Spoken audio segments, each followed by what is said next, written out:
robo masivo de medidores de agua. ¿Y qué van a hacer con ese tema? Bueno, no sé.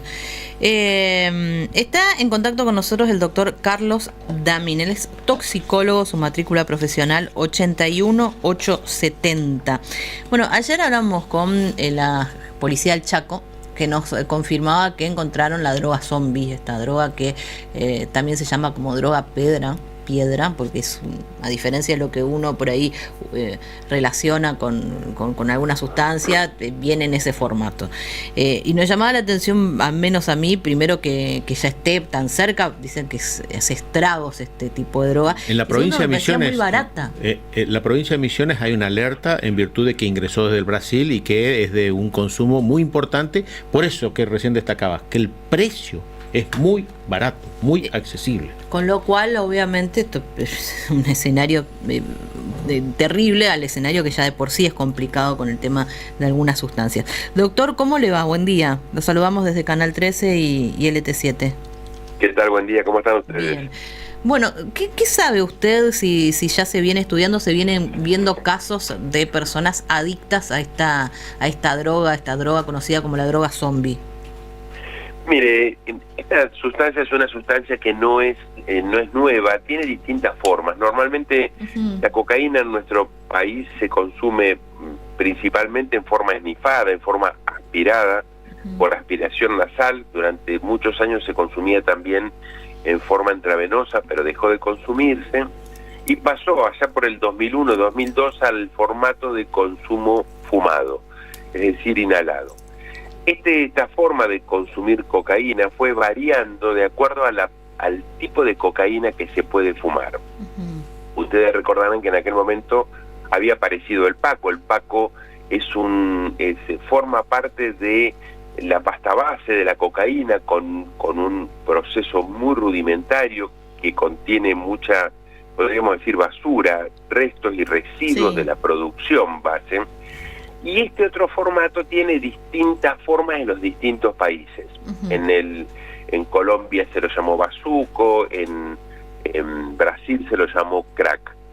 Y apareció este otro formato que es de cocaína fumable, que tiene que ver con la forma residual de la producción de cocaína. La cocaína tiene muchos procesos químicos bastante largos que van desde la hoja de la eritroxiloncoca, de la planta de cocaína, hasta llegar a la forma más refinada, que es ese polvo blanco que la gente aspira, o una forma intermedia que son sustancias que no pueden aspirarse porque no son hidrosolubles, es decir, no se disuelven fácilmente en agua ni en el moco nasal, y que entonces hay que quemarlo. Dentro de este grupo está esta llamada pedra, que es un formato que se utiliza bastante en Brasil.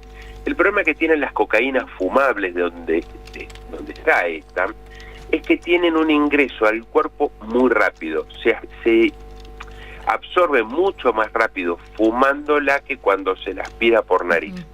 Esto es que hace que tenga un efecto sobre el sistema nervioso central mucho más grave, mucho más dañino y mucho más rápido, y que entonces produce cuadros realmente de mucho deterioro en el momento del consumo, que es lo que le da este aspecto que muchas veces la gente llama zombie. Tiene mucho que ver también con lo que ocurre, por ejemplo, en Estados Unidos con el consumo del crack, ¿no? Que sigue siendo y formando parte de lo que es la cocaína fumable. Doctor, ¿el shock o ese impacto en el cuerpo dura poco tiempo?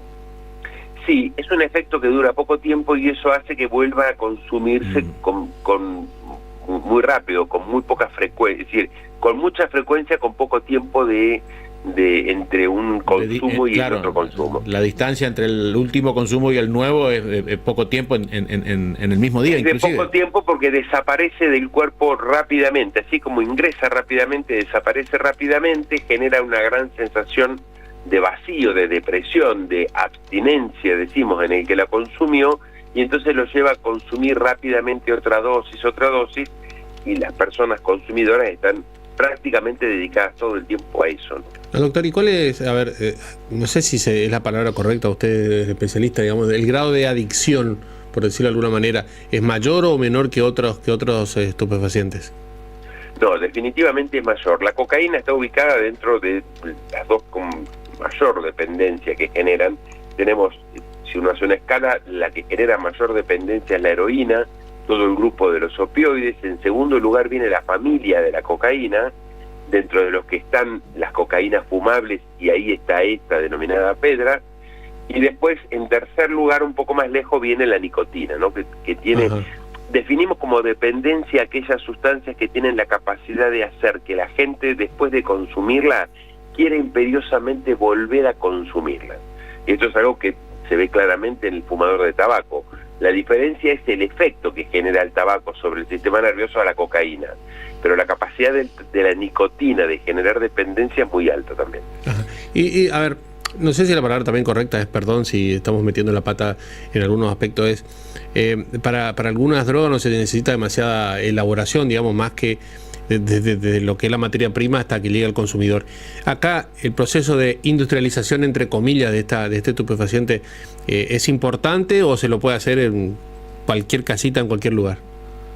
No, está muy buena su pregunta. Usted tiene sustancias como la marihuana que se usan de forma directa, es decir, se la produce, se la cosecha y se la fuma, y otros como la cocaína que requieren un proceso químico industrializado, entre comillas, porque no es legal, pero que es muy largo. Partiendo de la hoja se llega a la pasta base, y a partir de la pasta base salen todas estas variedades de cocaína fumables, y una de ellas sigue el camino hacia la producción del clorhidrato. Yo decía recién, el clorhidrato es la sal más refinada de la cocaína, es la que se aspira por nariz.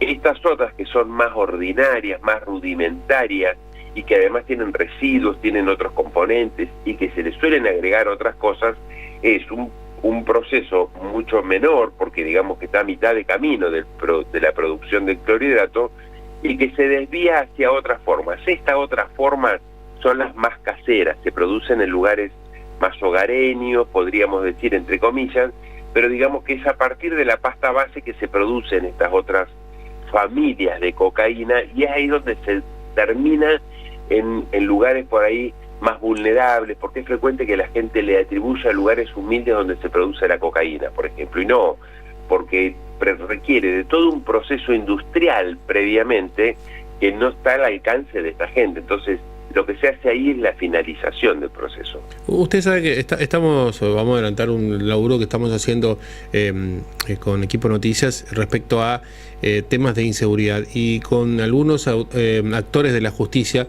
en Corrientes hemos conversado y dan un número, aunque no hay una estadística cierta porque no la hay, pero ellos que están en forma directa, digamos, con los casos, hablan de que entre el 80 y el 90% de las personas que delinquen en delitos menores, arrebatos, robos, de robo en el celular, etcétera, etcétera, están relacionados a o bien al momento de perpetrar el robo, digamos, están drogados, o la idea es robar para poder comprar, digamos, luego la droga. Usted puede observar que hay un crecimiento en el consumo de este tipo de droga, o de estas drogas, o la aparición de nuevas drogas da origen a una mayor ola criminal, y tiene relación este dato, digamos, de mayor inseguridad, mayor consumo de droga. Yo no podría asegurarlo de esa manera. Digamos que hay muchos estudios hechos sobre el tema, y usted sabe que el delito está mucho más asociado a sustancias legales que a sustancias ilegales. Es frecuente encontrar en las personas que cometen delitos menores, como puede ser el hurto o el robo, digamos, no grandes crímenes, que están muy asociados al consumo de psicofármacos y alcohol. El alcohol porque le da envalentona, porque el alcohol da sensación de seguridad, exactamente, de coraje, y los psicofármacos porque producen el no me importa, ¿no? Tienen un efecto así de sensación de alivio y no culpa, no culpa que suelen generar. Entonces está mucho más asociado a esto. Por supuesto que hay un grupo que está asociado bajo los efectos de sustancias o a través de la búsqueda, porque requieren dinero y entonces producen hurtos o por ahí, pero uno no se imagina a alguien muy fumado, por ejemplo, con pedra o con crack subido a una moto y robando, porque no podría hacerlo. porque el efecto que genera le impediría conducir un vehículo por mucho tiempo. Pero doctor, usted sabe que el común de la gente dice que cuando actúan de la forma que lo hacen muchas veces violenta, automáticamente están drogados. Es lo primero que se dice. Estoy de acuerdo, el problema es que muchas veces esa asociación se da por el alcohol y los psicofármacos. Ajá. El alcohol y clonazepam produce ese cuadro de agresividad que realmente es muy muy marcado, y es el no me importa. Roban 4 pesos y después le disparan a la persona y lo disparan a matar porque no les importa. Ese efecto lo suele dar mucho más la asociación de alcohol con psicofármacos que la cocaína o la marihuana. La verdad que nos está dando datos muy interesantes, porque uno, digamos, en lo vulgar asocia justamente esto, como decía Marcelo, recién mi compañero, actúan así porque están drogados y lo asocia a este otro tipo de drogas, pero bueno, usted nos plantea que los efectos son tan dañinos que la persona no está ni siquiera en condiciones de poder, como decía, subirse a una moto y precisar un arrebato. Exactamente. Por supuesto, debe haber algunos hechos así, ¿no? Pero digamos que no son los más frecuentes. Cuando hablamos de las pastillas, ¿no? Que también está muy asociado a los jóvenes, se plantea que es de muy fácil acceso hoy. Es más, hay fiestas caracterizadas o que tienen, digamos, la característica de parecer ser lugares en donde se habilita el consumo de pastillas. ¿De qué hablamos? ¿Hablamos de estos psicofármacos de los que usted está hablando o las pastillas son otra cosa? No. Se refieren normalmente a otras cosas. Es frecuente que los adolescentes le llamen pasti a todas, ¿no? Y discriminan por ahí no tanto. Lo que pasa es que lo que tienen muy muy claro es para qué la utilizan en determinados lugares. Cuando la asociación es con una fiesta bailable de música electrónica, por ejemplo, sí, el tipo de pastilla que se suele utilizar son derivados de la metanfetamina, que tiene que ver con el éxtasis o todos los parientes del éxtasis, el cristal, la metanfetamina, todo, pero son todos derivados de esa rama de los estimulantes. ¿Por qué? Porque tienen básicamente 2 efectos que son un efecto, de los médicos decimos empatógeno y entactógeno. El efecto empatógeno es lo que viene de empatía y que tiene que ver con esto de la sociabilidad. Y el efecto entactógeno es la estimulación de todo lo sensorial, que hace que la gente tenga hiperestimulado todos los sentidos, como el del oído, y por eso la música, el del tacto, y por eso la gente se toca. En Estados Unidos este grupo de drogas las llamaban las drogas del amor, porque la gente se toca, se acaricia, porque tienen efectos distintos sobre ese sensorio. Estos 2 efectos, que son los que producen básicamente, es decir, como efecto buscado, después producen alteraciones cardíacas, cerebrales, digamos que producen muchos problemas. No es que sean drogas buenas, sino que son muy dañinas, pero que tienen este tipo de efectos, son las utilizadas en este tipo de fiestas. Uno no pensaría nunca que en una fiesta de música electrónica alguien consume cocaína, porque digamos que al ser un estimulante tan fuerte, es decir, es casi incompatible con el ritmo de la música, se vuelve loco la persona. Claro. Entonces, digamos que en este tipo de fiestas, y tampoco se asocian los psicofármacos, que los psicofármacos buscan otro tipo de efectos euforizantes, pero que no les da para después poder estar 6-7 horas bailando como se requiere normalmente en las fiestas de música electrónica. Y las adicciones, en función de la sustancia que sea, ¿son iguales? Recién nos daba una especie de ranking de cuáles son las más adictivas. Creo que dijo la heroína, después todos los derivados de la cocaína, y la nicotina bastante por debajo, pero con esa capacidad de generar adicción. Las pastillas, y le pregunto, ¿pastilla es lo mismo que droga de diseño? ¿Qué nivel de adicción tiene y cómo es el adicto o la persona que empieza a consumir pastillas? Pues muchos padres están escuchando, los hijos por ahí van a este tipo de fiestas, existe el temor. ¿Cómo me doy cuenta si mi hijo empezó a consumir pastillas? ¿A qué tengo que estar atento? ¿Cambia el comportamiento? Mire, las pastillas son un problema grave que tenemos como sociedad, porque básicamente no son sustancias que es decir, no es que no generan dependencia. Mire, uno puede ser adicto hasta a una gaseosa. Digamos que para que se produzca una adicción se requiere la existencia de una sustancia, la capacidad de una persona de enfermarse, no cualquiera se hace adicto.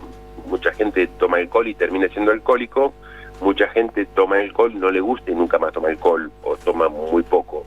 Entonces, el problema no es el alcohol, es la persona que tiene o no capacidad de enfermarse por una sustancia.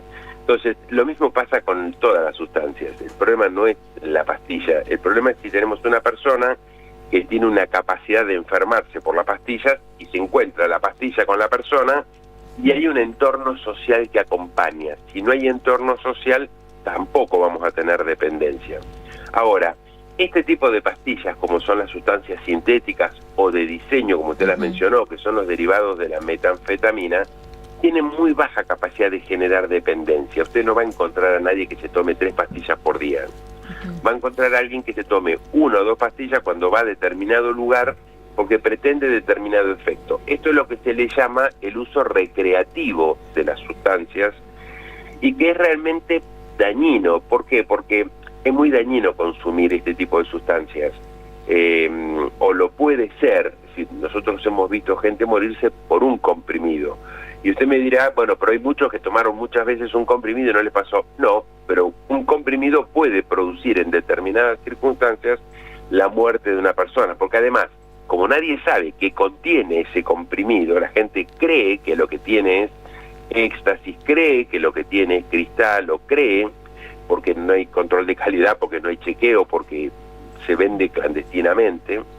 Entonces, una sustancia puede poner en riesgo a la persona, pero usted no va a encontrar ningún caso de alguien que se tome 2, 3 comprimidos todos los días, con lo que usted no va a encontrar adictos a este tipo de sustancias. Estos son usos recreativos que ponen muy en riesgo la salud de la persona y por eso siempre lo desaconsejamos y decimos que no debería ocurrir por lo dañino que pueden ser, pero no va a encontrar dependientes. O sea que esto es importante también para saber, a ver, cómo encarar con los adolescentes la prevención y tratar de que no elijan esto, porque uno por ahí asocia a esto que decía, ¿no? A una cuestión adictiva que después no vas a poder salir y por ahí con este tipo de droga que está tan presente va por otro lado, va por el lado que te puede hacer mal una sola pastilla y puedes terminar con un paro, como ha pasado casos de chicos o chicas que han muerto, pero es interesante porque por ahí generalizamos y hablamos en general de todas las drogas en el mismo sentido y no es todo lo mismo, ¿no? Definitivamente cada sustancia es distinta, cada una produce un efecto distinto, produce un daño distinto y un efecto sobre la persona y es elegida por la persona que la consume por un motivo distinto, así que sí, cada sustancia es algo distinto. De todas maneras, yo soy un convencido que nosotros vamos a lograr en algún momento cambiar el rumbo de los consumos que se nos van empeorando a lo largo de los últimos 20, 25 años. Lo único que hacemos es empeorar los consumos, pero lo vamos a lograr cuando logremos que los adultos hagan cambios de hábitos y no cuando tratemos de que cambien los chicos. El problema de los chicos son los síntomas, es el síntoma del problema. El problema lo tenemos en los adultos. ¿Qué cambio de hábito sería crucial en los adultos? Mire, hábitos que tengan que ver con el cuidado de la salud. Los argentinos no somos personas que nos cuidemos. Tenemos muchos hábitos que son extremadamente dañinos, pero que como los tenemos naturalizados, incorporados, creemos que es lo natural. Y esto hace que los chicos no aprendan a cuidarse. Los chicos únicamente pueden aprender a cuidarse si nos cuidamos los adultos en casa.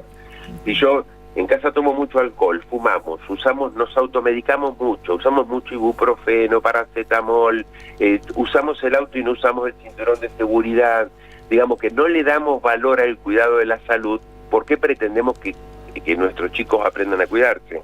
¿O cómo creemos que nuestros chicos van a aprender a cuidarse? Entonces es muy fácil decirle a un chico cuando sale, cuídate, pero yo no lo hago, entonces el chico no sabe hacerlo. Lo único que aprende es a repetir el cuídate. Una perspectiva interesante para abordar esta problemática. La verdad no lo habíamos pensado, yo no lo había pensado de esa manera, pero es muy interesante el mensaje que nos deja para pensarlo. Doctor, muchas gracias, un gusto ha sido. Igualmente, gracias a ustedes y buen día. Bueno, me dejó pensando esta última parte, ¿no?